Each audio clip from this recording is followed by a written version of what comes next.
halkan marka la isu yimaado in taariikhda loo raaco halgankii Soomaaliland soo martay waxa laga yaabaa dadkan imika nooli had iyo jeer waxay carabka ku adkeeyaan SNM oo keliya horta SNM waxay Soomaaliland waxay leedahay halgan badan kuwa damba haddii laga eegana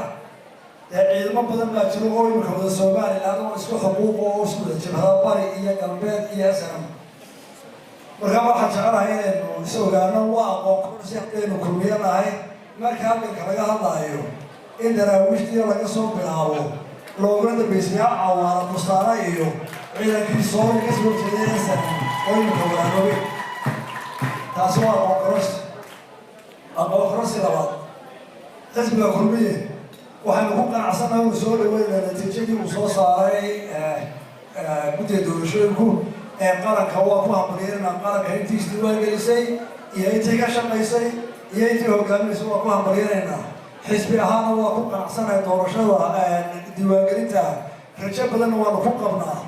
halkan wasiirku wuxuu yidhi mucda waxa weeye aan ku kalsoonahay xayl qurcaya hargeysa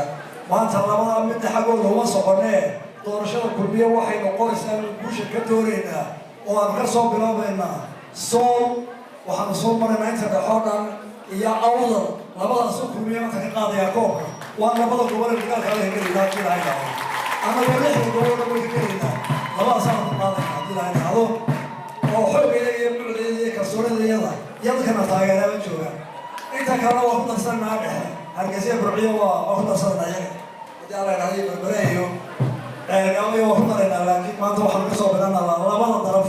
ayuu kulmiya codkiisa keenayaa maanta taasaynu ka hogelayaa haddii alla idhaahdo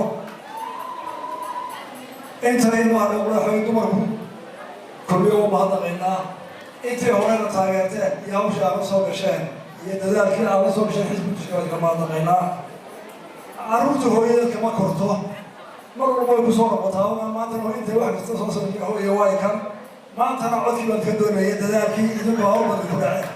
maantana kii baa loogu celinaysaa waa ku mahadsan waxaan kusoo gabagabeynayaa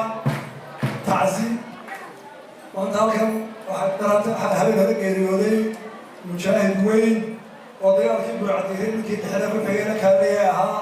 oo halkan badan soo galay cabdikariim maxamed xaashi cabdikariim xaashi cilmi oo mujaahid weyn ahaa intii ku geeriyooday ilaahay samir iyo iimaan haynaga siiya qaranka guud ahaan iyo qoyskiisiiba isagana allaha u naxariisto meydkiisana waa la keeni doonaa weynka gudihiisa halkaynu ku aasi doonaa